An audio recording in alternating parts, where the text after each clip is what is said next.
no, ito yung pinakamurang lote natin ngayon sa Clermont Phase 5. So along the main road po siya. Ayan, yun po yung main gate natin. And then dun din lang yung clubhouse ng Phase 5. So this is afternoon sun naman po ito. So mas affordable po yung afternoon sun kesa sa morning sun. Iilan na lang po yung mga afternoon sun, actually bilang na lang po sila sa kamay natin, sa daliri natin. Kasi mura po sila, yun po yung unang nakukuha.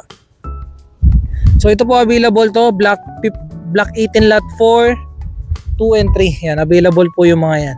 So pwede po tayong kumuha ng combine, pwede rin lang din pong isa. Pag combine naman, dalawang lote. So 240 square meter lot. Alright, so ito po yung pinakamurang affordable lot natin. This is 120 square meter lot. So sige guys, panoorin nyo, tapusin nyo tong video na to.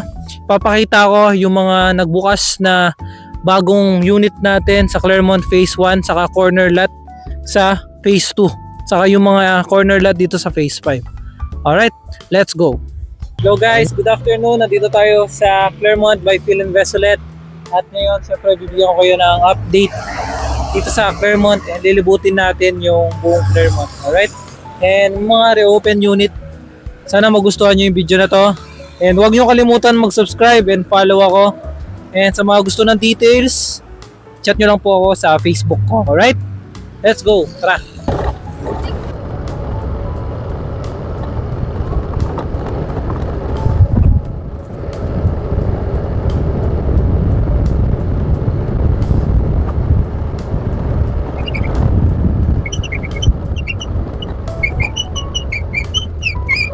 Boss! Basta! Dito lang kami.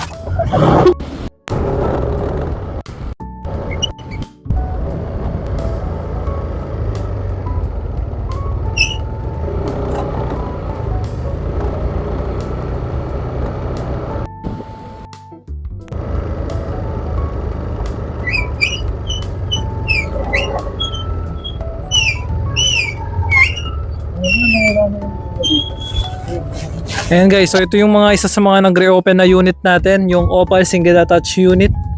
So ito po siya. Ayan. So meron itong 120 square meter lot area, no? And then 53 square meter floor area. Extendable po siya.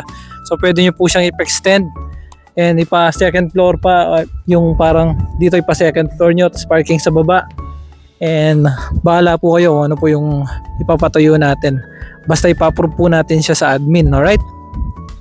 And meron tong 3 bedrooms and then 2 restroom, toilet and bath, and then isang master's bedroom.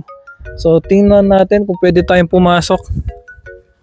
Medyo hindi yata siya eh. Pero meron akong video nito, nakasara nga siya. Meron akong video nito sa YouTube ko din. Mamaya isasend ko na lang, ilalagay ko yung link sa comment section, alright? So ayan po, 120 square meter lot po ito. Either na ito yung nag-open o yung katabi niya. Kasi wala nang wala nang tao. Meron din itong, so parang yung setback niya, 3 meters sa harap, 3 meters sa gilid, and then 2 meters sa likod. Parang ganun, alright? Tapos meron tong 120 square meter lot. Yan yung garden, ayan, makita nyo yung garden.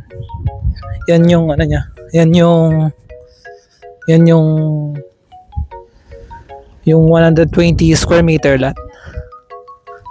So, alright, sa tara puntahan natin yung iba pang nagre-open dito sa Clermont Phase 2. So ito yung Phase 1, so Phase 2 naman tayo. Tara.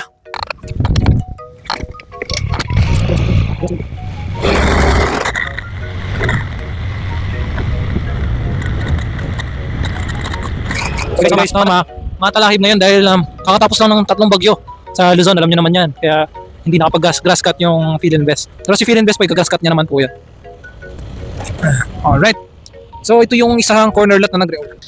So corner lot po siya, and then connected po siya sa Clermont Phase 5. Pero magkakaroon po to ng gate.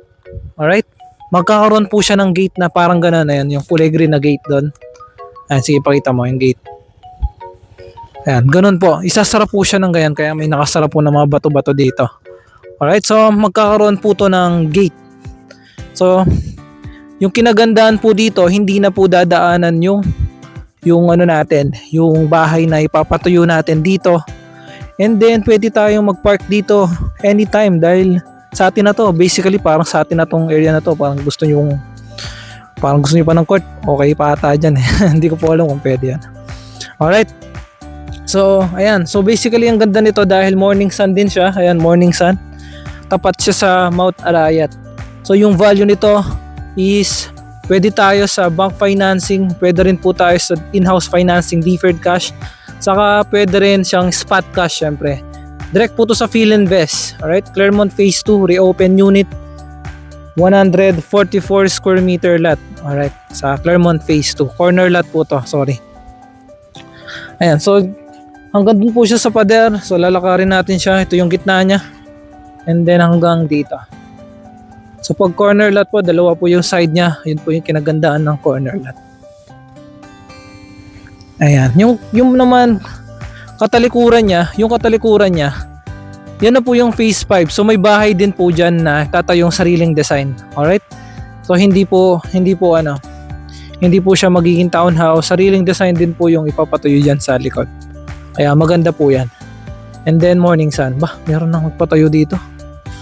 Ayan po, so makikita nyo na marami na po nagpapatayo sa Claremont Phase 2 dahil sa Phase 2 po ready na po lahat, pati naman po sa Phase 5 ready na po, meron na pong sarili ang kuryente, meron ng sariling water line.